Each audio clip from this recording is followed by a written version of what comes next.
surtout nos invités, écoutez attentivement.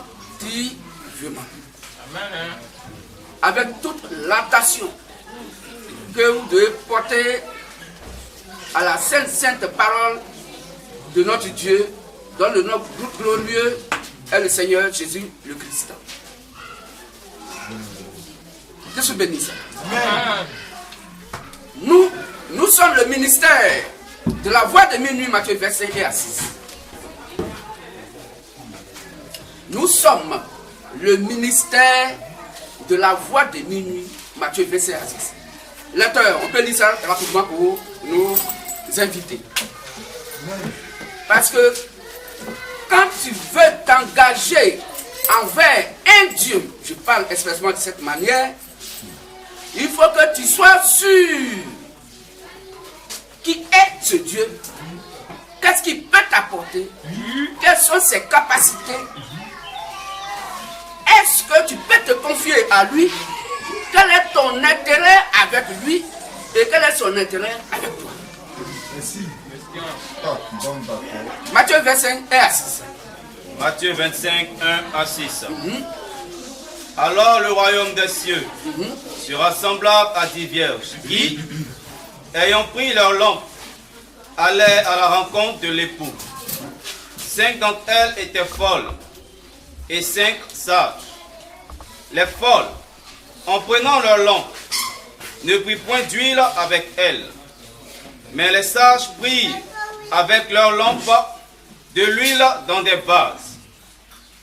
Comme l'époux tardait, toutes s'assoupirent et s'endormirent. Au milieu de la nuit, on cria, voici l'époux, allez à sa rencontre. Amen. Amen. Donc voici notre place dans la Bible. Notre ministère, le rôle que nous sommes venus jouer sur la terre.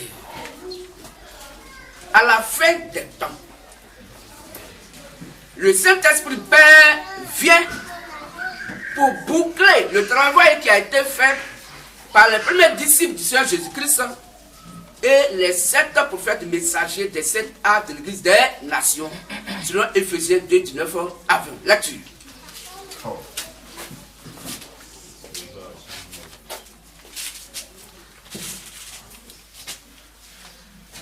Éphésiens 2, 19 à 20. Éphésiens 2, 19 à 20. Oui. Ainsi donc, vous n'êtes plus des étrangers. Donc vous n'êtes plus des étrangers. Ni des gens du dehors. Ni les gens du dehors pour Dieu. Mais vous êtes des concitoyens. Vous êtes des concitoyens. Des saints. Des saints. Gens de la maison de Dieu. Gens de la maison de Dieu. Vous avez été édifiés. Vous avez été édifiés. Sur le fondement. Sur le fondement. Des apôtres. Des apôtres. Et des prophètes. Et des prophètes. Jésus-Christ lui-même. Étant la pierre angulaire. Étant la pierre angulaire. Amen. Merci. Amen. Vous pouvez vous asseoir, frère. Donc, la Bible dit que nous étions des étrangers pour Dieu. À cause du péché d'Adam et Ève. Car, selon la Lamentation 5, verset 7, les parents ont péché et l'iniquité des parents est tombée sur les enfants. Romains 3, 23 dit, car nous tous, nous avons donc péché par procuration. Nous sommes nés des pécheurs. C'est quoi aucun n'est juste, pas même un seul. Pourquoi? Car tous ont péché et sont privés de la gloire de Dieu. Or, la gloire de Dieu, c'est que nous soyons donc des gens de sa maison. Que nous soyons ses concitoyens. Or, quand on parle de concitoyens, quand on parle de citoyens, on parle d'une nationalité qui est propre à des individus. Si nous sommes des citoyens ivoiriens, c'est que nous habitons en Côte d'Ivoire. On peut nous repérer sur la planète Terre. Que voici les citoyens ivoiriens. Donc si nous sommes des concitoyens, des gens de la maison de Dieu, nous sommes les citoyens de Christ. Nous sommes les membres de sa cité. Nous sommes des membres de son royaume. Mais il dit que vous n'êtes plus étrangers, mais vous êtes des concitoyens, des gens de la maison de Dieu. Étant édifiés sur le fondement, l'évangile prêché par les premiers disciples de Jésus-Christ et les 7 prophètes majeurs messagers des 7 arts d'église des nations. Voici comment nous devenons maintenant les fils et les filles de la maison de Dieu. Or, nous étions hors hier à cause du péché d'Adam et Ève. Dieu nous ramène maintenant dans sa maison. Et le chemin qu'il nous donne, il faut passer par le chemin qui est Christ Jésus. Oh, Dieu est esprit. L'esprit n'a ni chair ni os. Mais comment Dieu peut nous racheter pour que nous puissions retourner donc au Père? Jacques 14,6. Je suis le chemin, la vérité et la vie. Nous ne pouvons aller au Père que s'il ne passe pas par moi. Donc on doit passer par qui? Jésus-Christ pour aller au Père. Il est le chemin qu'on doit emprunter pour retourner au paradis. Pour que nous soyons des concitoyens, des gens de la maison de Dieu. Or la maison de Dieu, c'est Dieu lui-même qui s'appelle Seigneur Jésus-Christ. Car c'est dans cette maison que nous devons donc vivre. C'est en lui que nous devons vivre. Que nous devons manifester tout ce que nous avons à faire. Car il est le royaume des cieux. Est-ce qu'on comprend mieux? Étant le royaume des cieux, nous sommes les habitants de son royaume. Nous sommes membres du corps ici de Christ. Voilà comment nous sommes donc les habitants de son royaume. Est-ce qu'on comprend mieux? Donc, étant le lycée de la voix de Minou Matthieu, verset 6, notre rôle est de venir à la fête des temps. Frères et sœurs, nous vous disons, avant que nous continuions, que nous sommes à la fin du christianisme sur la terre. Nous sommes à la fin du christianisme sur la terre, concernant l'église des nations. Pour nous qui ne sommes pas juifs et qui sommes donc les nations, appelées communément les païens, le salut étant venu maintenant vers nous, le Père ayant envoyé donc les disciples du Seigneur Jésus-Christ, ayant envoyé les 7 prophètes messagers pour préparer une épouse sans tache ni ride à Christ. Et nous sommes au dernier âge donc de l'église des nations, l'âge de la Odyssée. Depuis l'âge d'Éphèse jusqu'au 7e âge de l'église des nations, l'âge de la Odyssée. C'est là la terminaison, le terminus du christianisme sur la terre. Et le dernier prophète messager s'appelle William Marion Branham. Il est né en 1909, il est mort en 1965 et c'est son évangile qui court jusqu'à cette heure. Étant mort en 1965, quand nous lisons Actes 20, 29, Actes 20, 28, Actes 20, 29, lecteur, on va lire pour nos frères.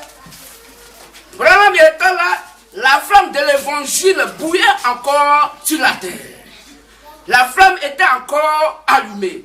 Elle éclairait beaucoup de gens et le Saint-Esprit se manifestait sur la terre. Là-dessus. Acte 20, 29.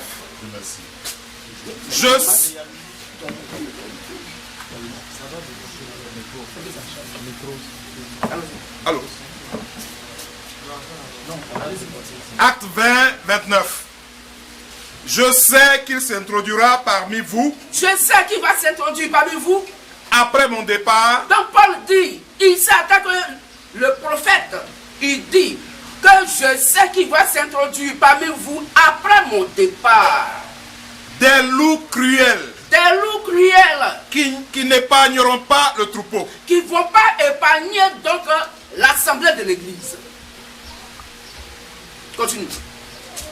Et qu'il se lèvera. Il va se lever. Du milieu de vous. Du milieu de vous. Des hommes. Des hommes. Qui enseigneront. Qui vont enseigner. Des choses.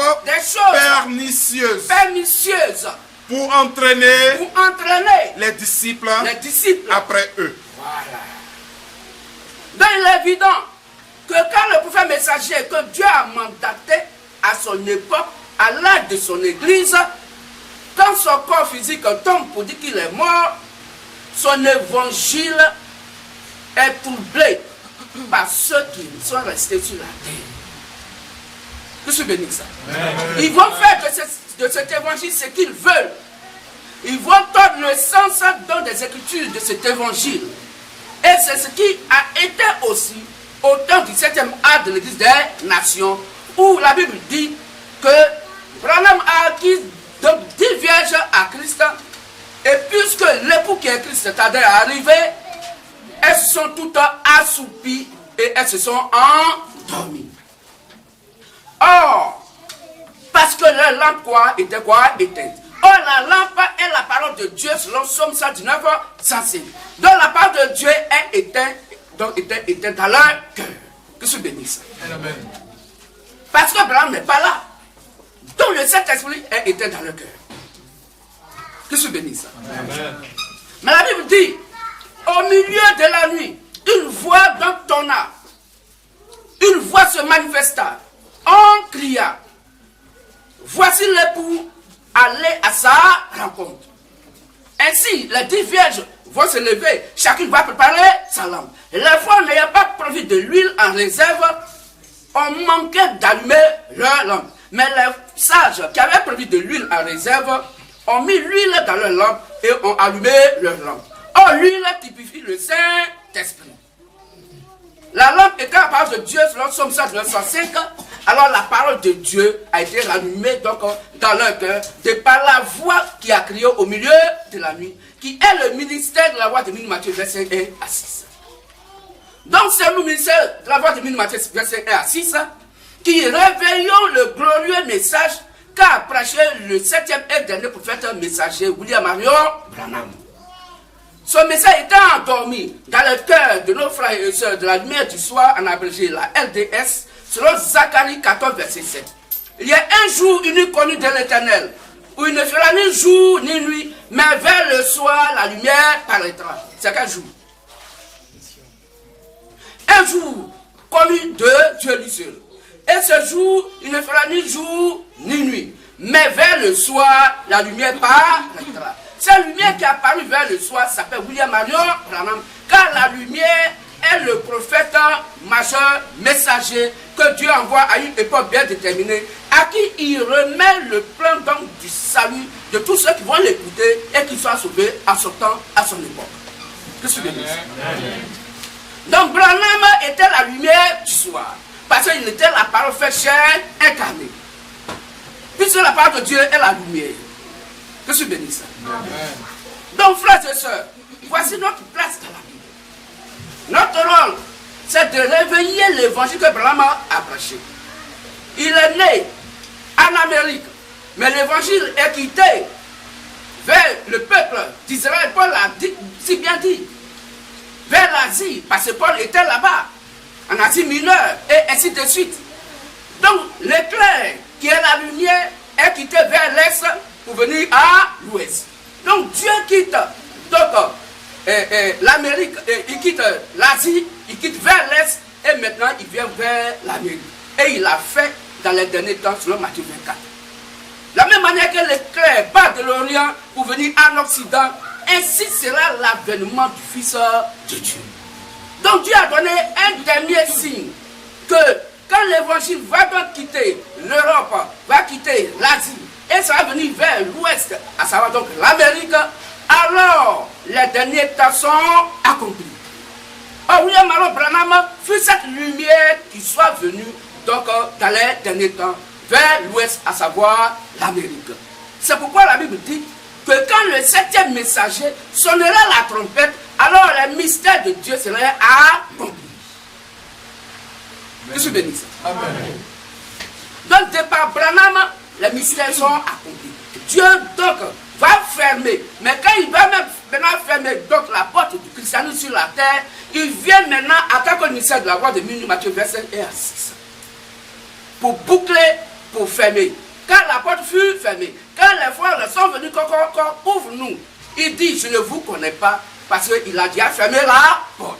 C'est nous, mystère de la voix de Matthieu verset 1 à 6. Qui fermons la porte du christianisme sur la terre, parce que c'est nous qui allons faire l'enlèvement donc des saints vierges sages et de toutes les saints vierges sages de chaque art de vie des nations, Selon 1 Thessaloniciens 1, à partir du verset 13 jusqu'au verset 15, qu'on va lire.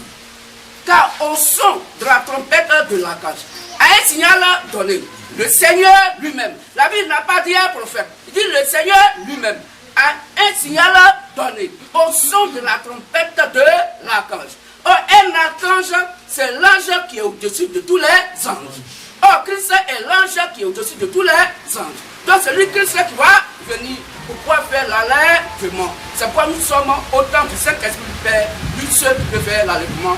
Selon Matthieu 24, verset 36. Nous suivez ici. On peut lire le choix. 1 Thessaloniciens 4. Rapidement, s'il vous plaît. 13 à 15. 1 Thessaloniciens 4, à partir du verset 16. 13 à 15. 13 à 15. Oui. Je lis.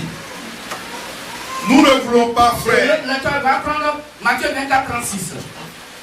Nous ne voulons pas, frères, Nous ne voulons pas, frères, que vous soyez dans l'ignorance que vous soyez dans l'ignorance au sujet de ceux qui dorment, au sujet de ceux qui dorment, à savoir ceux qui sont morts, afin que afin que, vous ne vous affligiez pas comme les autres qui n'ont point d'espérance. ok, Car si nous croyons si nous croyons que Jésus est mort que Jésus est mort et qu'il est ressuscité, et qu'il est ressuscité, croyons aussi que croyons aussi que Dieu ramènera par Jésus Dieu va ramener par Jésus et avec lui et avec lui ceux qui sont morts. ceux qui sont morts.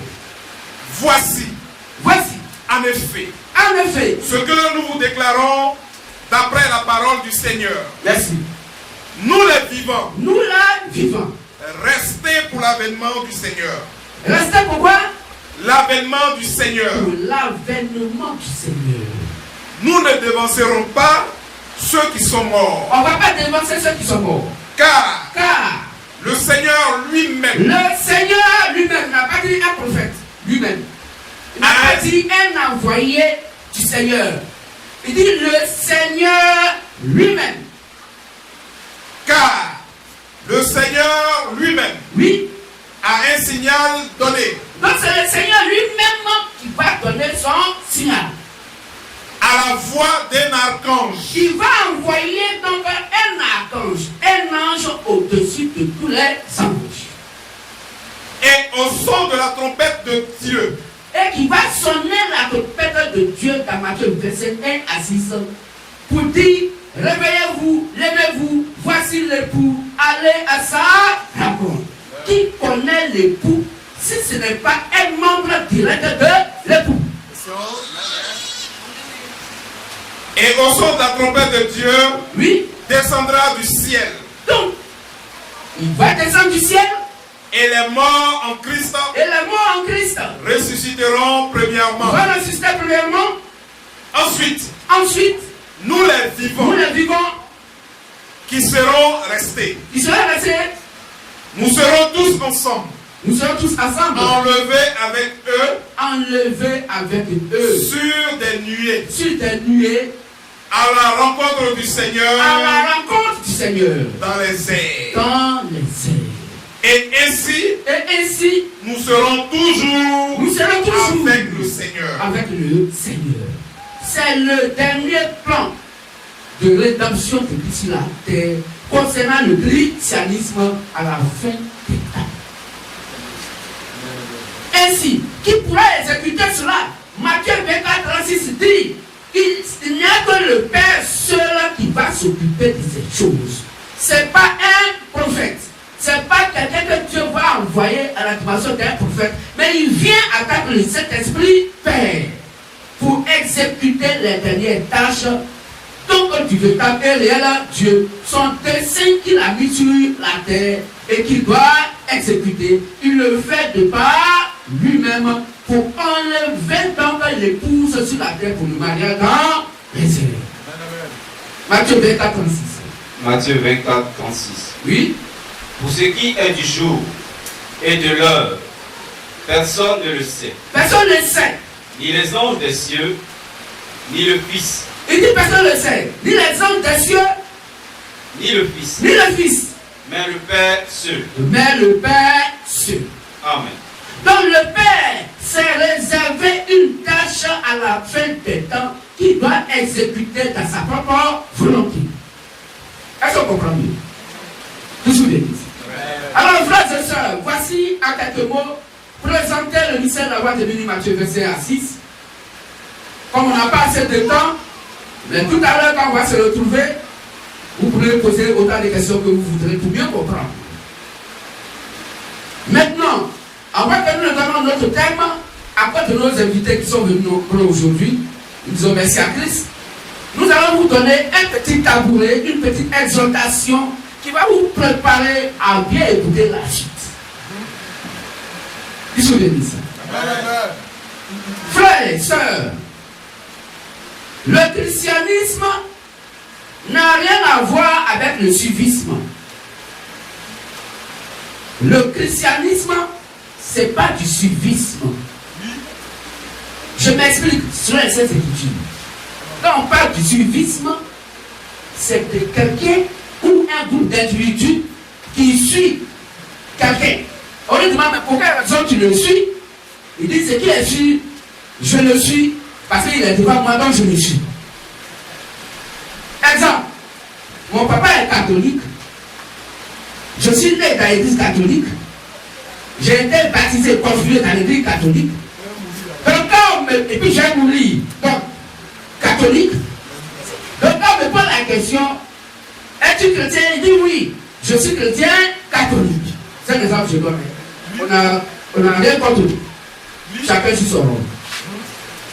Est-ce qu'on comprend mieux? Mais là, quand tu lui poses la question, pourquoi tu es chrétien catholique? Il ne sait pas pour quelle raison. Il dit non, c'est parce que c'est là-bas que je suis né. Est-ce qu'on comprend mieux? C'est ce qu'on appelle le suivisme. C'est là-bas que je suis né. Tu es là-bas comment? Non. Quand ma maman m'a accouché là, quand elle était bébé, elle me mettait au dos et tout partait là-bas. Donc moi j'ai grandi là-bas, donc ça va, je suis né. Jusqu'à même, j'ai fait confirmation. C'est ça qu'on appelle le suivisme. Ça n'a rien à voir avec le christianisme. Quelqu'un tu demandes, es-tu chrétien? Oui. Je suis chrétien, c'est mal. C'est un exemple pour notre invité. Mais pourquoi tu es chrétien, c'est mal? Non, parce que dans ces mal-là, nous les Baoulés là, quand vraiment le gars il prêche en Baoulé là, il comprend mieux. Non, c'est toujours pour. J'aime mes frères, bien sûr. Qu'est-ce que tu me dis ça? Et là-bas, c'est à langue, hein? Tu ne comprends pas Baoulé, tu n'as pas cet esprit là-bas. Pas pour les charités, c'est pas nous que nous disons, mais c'est qu'on dit ce qui est la vérité. Qu'est-ce que tu me dis ça? Parce que, frères et sœurs, Satan étant sur la terre, le plus rusé, pense des actes pour amener beaucoup de gens à l'enfer. Et il va jouer avec vos sentiments, avec votre civisme, avec votre éducation, avec votre ECM, éducation civique et morale, avec votre moralité. Vous êtes des hommes moraux. Oui. Des femmes pleines de moralité pour aller au paradis. C'est faux. La moralité ne va pas au paradis. Dis-le. Ce qui va au paradis, c'est la parole. Oui. Qu'est-ce que tu dis ça? Quand nous lisons le Acte 10, Acte 10, oui, et Acte 11 aussi, qui en parle, quand on prend Acte 11, le frère Corneille, la Bible dit, il était l'homme le plus pieux. C'est-à-dire, côté comportement, on n'a rien à lui reprocher, Corneille.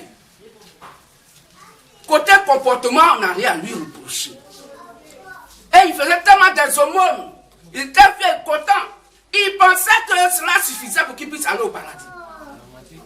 Et l'ange de Dieu vient lui dire que Corneille, ta prière a été exaucée. Dieu a écouté ta prière, elle a été exaucée. Et toutes tes aumônes que tu fais, les bons actes que tu poses, et toute ta moralité, tout ça là, c'est bien. Mais envoie des gens pour aller appeler certains Pierre, Simon appelé Pierre, et qui vient chez toi à la maison, tu vas entendre les paroles qui vont sortir de sa bouche. Car avec tout ce bon comportement que tu as, avec toute cette piété que tu as, tu n'es pas encore élu pour aller au paradis. C'est choquant. Est-ce que vous comprenez? Et Pierre, les visiteurs arrivent. On dit, il y a un certain connaît que nous avons. Il dit, mais c'est pourquoi? Il dit, il y a un âge, lui a parlé, on dit de venir te voir. Entre-temps, au moment où ils sont sur la route, Pierre fait une vision dans laquelle il y a des quadrupèdes, des animaux impurs qui sont sur une nappe qui descend du ciel. Et Dieu lui dit, tue ces quadrupèdes, ces animaux impurs, et mange-les. Et puis il discute avec Dieu. Il dit, mais on n'a jamais mangé ça en Israël. Comment toi, Dieu, qui nous a défendu de manger ces choses-là, tu peux nous dire de manger des animaux impurs? Il dit, Pierre, pourquoi toi, tu dis que ces animaux sont impurs, alors que moi, Dieu dit que ce sont des animaux purs? Ça. Or, c'est quoi tu pères ces animaux impurs? C'était Corneille et tous ceux qui étaient venus donc chez lui à la maison pour écouter Pierre, la parole qui allait venir. C'est le type de nation que nous sommes, qui étaient des étrangers hier, parce que nous étions quoi? Impurs à cause du péché d'Adam et Ève. Mais quand la parole véritable maintenant arrive à nous et que nous l'acceptons, nous devenons des gens de la maison de Dieu. Amen. Que se bénisse ça. Amen. Que se bénisse ça. Amen. Donc, frères et sœurs, c'est pas le comportement qui envoie au paradis. C'est la parole de Dieu. C'est quoi la Bible dit? Toute personne qui se met sur la loi de Moïse, ne touche pas, ne fais pas, ne bois pas, ne fais pas tant, ne pas, avec ne pas, tu vas à l'enfer.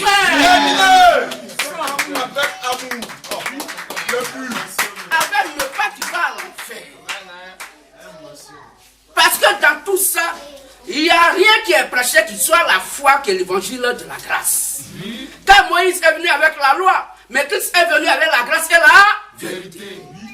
C'est cette vérité-là qui nous a donné gratuitement, qui est sa propre parole sur Jean 17. Sanctifie-le par ta vérité, car ta parole est la vérité. C'est cette vérité qui est la parole de Dieu qui nous a donné gratuitement, car Dieu qui est esprit est descendu sur la terre pour qu'il soit donc crucifié, qu'il soit tué, et que son sang soit donc un sang donné au véritable et réel Dieu, car sans effusion de sang, il n'y a pas de pardon de péché. Donc pour le pardon de nos péchés, il faut que Dieu lui-même s'offre lui-même son propre sang.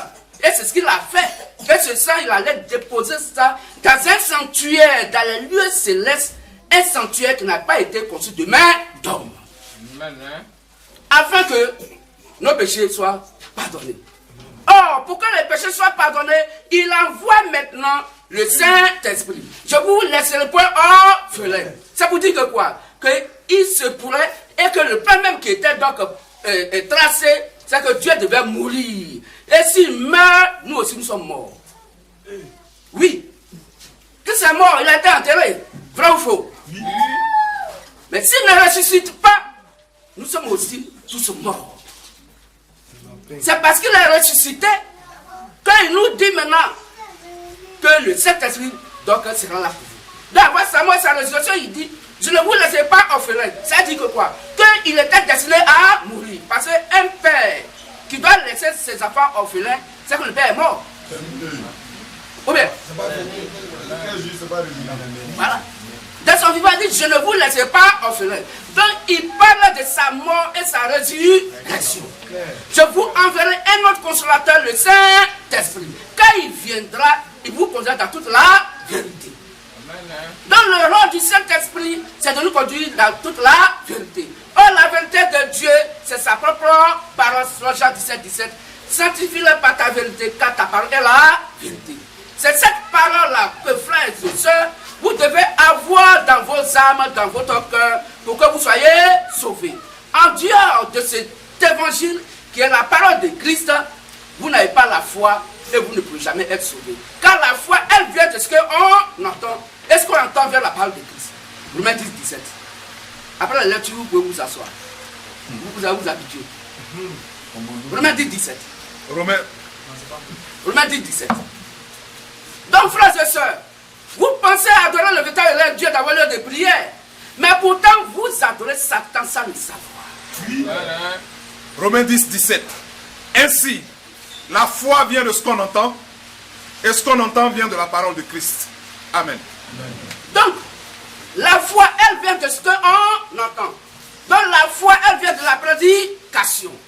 Donc ce qu'on te prêche, c'est ce qui est donc la foi dans ton cœur. Mais si ce qu'on t'a prêché n'est pas en accord selon la volonté parfaite de Christ, alors la foi qu'on t'a communiquée, c'est une foi donc de malédiction qui va conduire ton âme à l'enfer.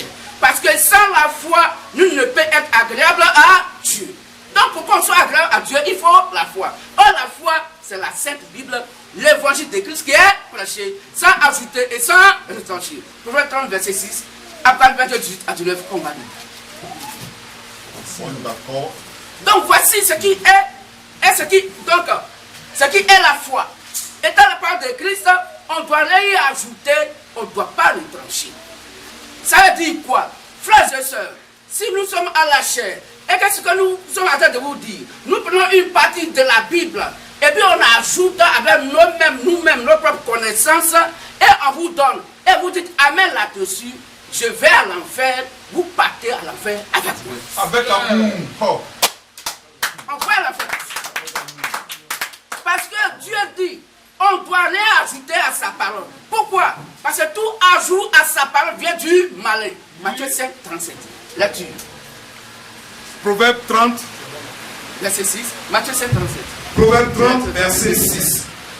N'ajoute rien à ses paroles. Donc on doit rien ajouter à la parole de Dieu. De peur qu'il ne te reprenne. De peur que Dieu ne te reprenne. Et que tu sois trouvé menteur. Et que tu sois trouvé menteur. Matthieu 5, 37. Oui, après le verset 18 à tous les parents. Que votre oui soit oui. Que votre oui soit oui. Que votre parole soit oui, oui. Que donc votre parole soit oui. Oui. Non, non. Non et non. Ce qu'on y ajoute, Ce c'est qu'on du malin. ajoute à la parole vient du malin. Or le malin s'appelle Satan. Proverbe 30, verset 6 dit, n'ajoutez rien à ces paroles, de peur que Dieu ne te reprenne et que tu sois trouvé menteur. Qui est menteur? Jean 8, 44 est le menteur, Satan est le menteur. Là-dessus. Apocalypse 22, 18 à 19. Après 22, 18 à 19. Je le déclare à quiconque entend les paroles de la prophétie. Je le déclare à quiconque attend les paroles de la prophétie de ce livre, donc la Sainte Bible. Si quelqu'un y ajoute quelque chose, Si quelqu'un ajoute sa pensée humaine, Dieu le frappera Dieu va le frapper des fléaux décrits dans ce de livre. toutes les malédictions décrites dans la Bible. Et si quelqu'un retranche Et si quelqu'un enlève quelque chose dans la parole de Dieu, des paroles du livre de cette prophétie, vous dites qu'il n'est pas d'accord avec ce que Dieu a dit, pour qu'il puisse se remplacer, Dieu retranchera sa part de l'arbre de vie Dieu va retrancher donc sa part de l'arbre de vie et de la ville sainte et de la vie sainte décrits dans ce livre. décrite dans la Bible. Amen. Donc tu ne vas pas au paradis. Quiconque ajoute à part de Dieu et qui retranche à part de Dieu ne va pas au paradis. Pourquoi? Si vous voulez savoir pourquoi, demandez à Dieu, celui qui a dit. Lecture. Jean 8, 44. Jean 8, 44. Vous avez pour père le diable. Vous savez pourquoi le diable. Et vous voulez accomplir les désirs de votre père. Et vous voulez accomplir le désir de votre père. Il a été meurtrier dès le commencement. Le diable a été meurtrier dans le commencement. Et il ne se tient pas dans la vérité. Et il ne se tient pas dans la vérité. Donc il ne peut pas prêcher la vérité qui est la parole de Dieu. Parce qu'il n'y a pas de vérité en lui. Donc il n'y a pas de vérité en lui.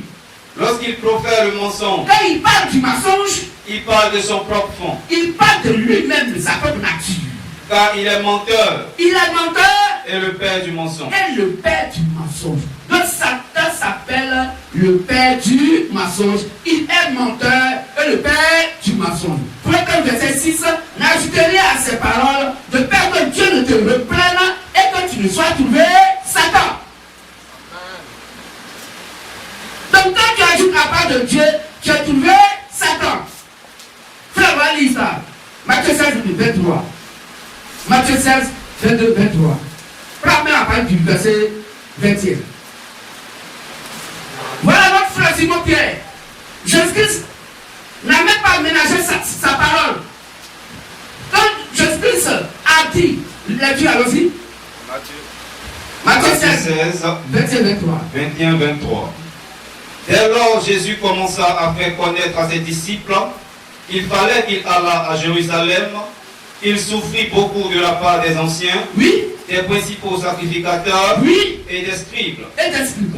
qu'il fut mis à mort qu'il fut mis à mort et qu'il ressuscitera le troisième jour. et qu'il ressuscitera le troisième jour. Donc Jésus-Christ est venu et il a retracé le plan du salut de rédemption pour la vie des brebis.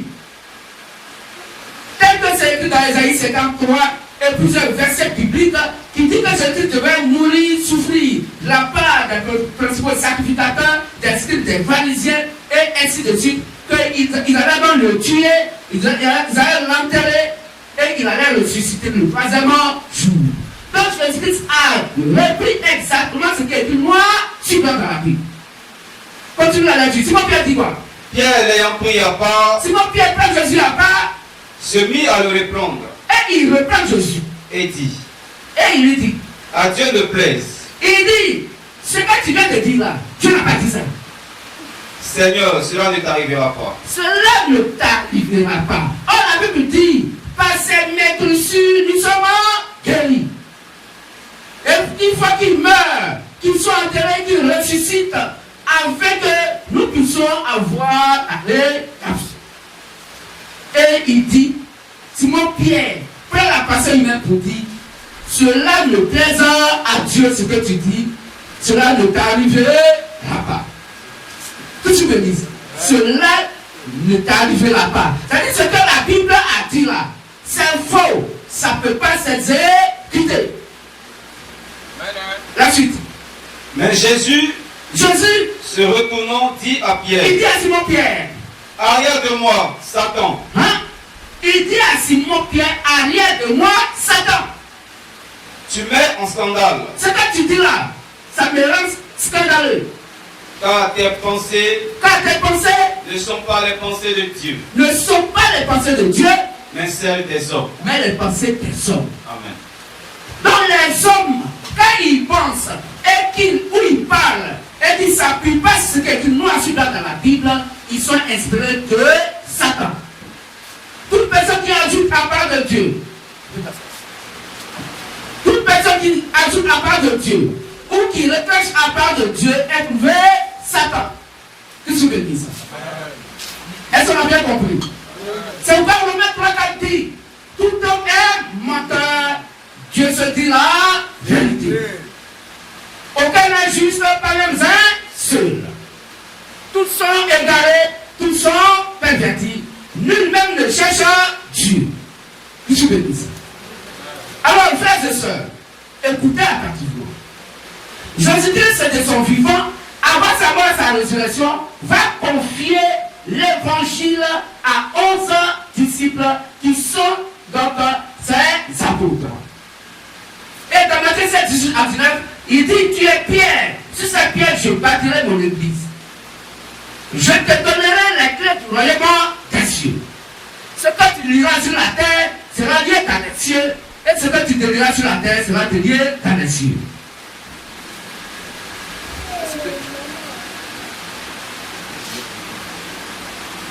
Qu'est-ce que vous dites ça? Amen. Il dit, ce que tu diras sur la terre sera lié dans les cieux, et ce que tu délieras sur la terre sera lié dans les cieux. Donc c'est aux apôtres du Seigneur Jésus-Christ qui va confier les clés du royaume des cieux. Donc si quelqu'un veut être sauvé, il doit avoir le même évangile que les apôtres du Seigneur Jésus-Christ. Qu'est-ce que vous dites?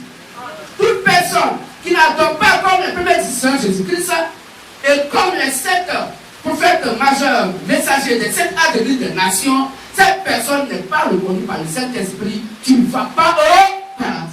C'est qu'eux, ils sont condamnés, Dieu a déjà condamné. Qu'est-ce que je dis? C'est vrai, il a dit, dans Galates 1:6 à 9, on va lire rapidement, que si un ange descend du ciel et qu'il prêche un autre évangile, en Dieu, c'est ce qu'eux, ils ont prêché, que ce temps soit maudit, qu'il soit anathème. Galates 1:6 à 9. Galates 1:6 à 9. Je m'étonne que vous vous détourniez si promptement de celui qui vous a appelé par la grâce de Christ pour passer à un autre évangile. Oui. Non pas qu'il y ait un autre évangile. Non pas qu'il y ait un autre évangile. Mais il y a des gens qui vous troublent. Ils vont vous mentir, t'envoyer des prières. Et qui veulent renverser l'évangile de Christ. Ils veulent renverser l'évangile de Christ. Mais quand nous-mêmes, quand nous-mêmes les apôtres, comme ils disent, Quand un ange du ciel annoncerait un autre évangile, va annoncer notre évangile, que celui que nous vous avons prêché, en dehors de ce que les apôtres ont prêché, qu'il soit qu'il anathème. soit maudit. Donc toute personne, frères et sœurs, qui n'ont pas le même évangile que les apôtres de Jésus-Christ, Jésus-Christ ne connaît pas, Dieu ne te connaît pas, tu meurs, tu vas en enfer. Nous l'avons dit précédemment. Toute personne donc qui, allez-y, vous pouvez vous asseoir, toute personne donc qui a une adoration, qui s'oppose à l'adoration des premiers disciples de Jésus-Christ, Dieu ne te connaît pas, Jésus ne te connaît pas. Le jour où tu meurs, à l'enfer. C'est pourquoi si quelqu'un se réclame un jour d'être un chrétien catholique, il va à l'enfer. Parce qu'il n'y a jamais eu de chrétien catholique.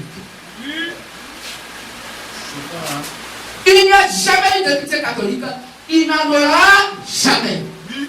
Si quelqu'un dit je suis chrétien d'Aïma, il n'a jamais eu de chrétien d'Aïma et il n'en aura jamais. Je suis un chrétien évangélique. Donc si toi tu as mal évangile, les autres ils ne vont pas. C'est chaque de manière qu'ils font. Dans la de prière là. C'est pas le même évangile là qu'ils disent. Est-ce qu'on comprend mieux? Toute personne qui prêche l'évangile ou qui écoute l'évangile est un évangélique.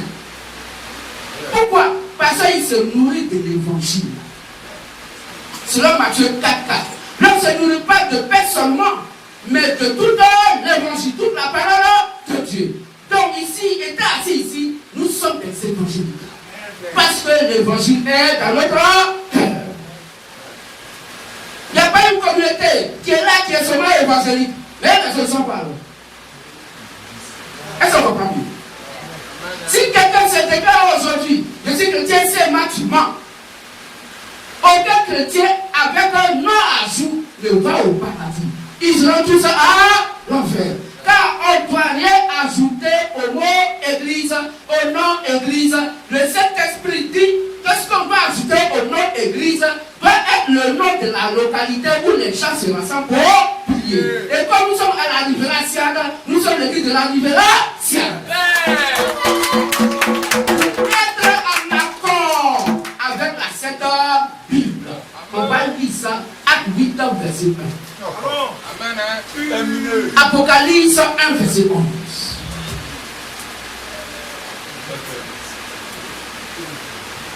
Là, tu vas plus moi, s'il vous plaît. Acte 8, verset 1. Oui. Saul avait approuvé le meurtre d'Étienne. Oui. Il eut ce jour-là une grande persécution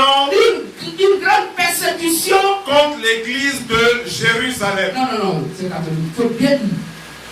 C'est pas l'église catholique. Il eut une grande persécution contre l'église de C'est pas l'église avec Jérusalem. les noms de blasphème. Comme quoi? Une persécution comme quoi? L'église de Jérusalem. Mais Jérusalem, c'est quoi? C'est quelle église catholique? Jérusalem, si vous ne savez pas, c'est une ville. C'est une localité. C'est un lieu où des gens habitent. Donc s'il y a des croyants qui sont des chrétiens, qui sont dans un campement de Yaokro, ils sont l'église de Yaokro. C'est ce que dit les Saintes Écritures. Mais si à Yaokro, là-bas, il y a une église évangélique qui va là-bas, elle appartient à Satan. S'il y a une église catholique qui va là-bas, elle appartient à Satan. S'il y a une église avec un ajout, nom de blasphème, ça appartient à Satan. D'ailleurs, est-ce que le mot église, c'est pas un nom, c'est un verbe. C'est la Jésus qualificative. On dit une église. Mais quand tu dis à quelqu'un, mais comment s'appelle ton église? Nous, on sait que quand même là, ça ne va pas. Mais comment on te répond? Pour te donner la localité, nous sommes l'église de la Libération Cocody, Abidjan, Côte d'Ivoire. Tu vas dire, alors, nous, nos églises, ça se passe aussi pour la Libération. Mais chaque oiseau a son nid. Chaque oiseau a son nid. Qu'est-ce que je dis?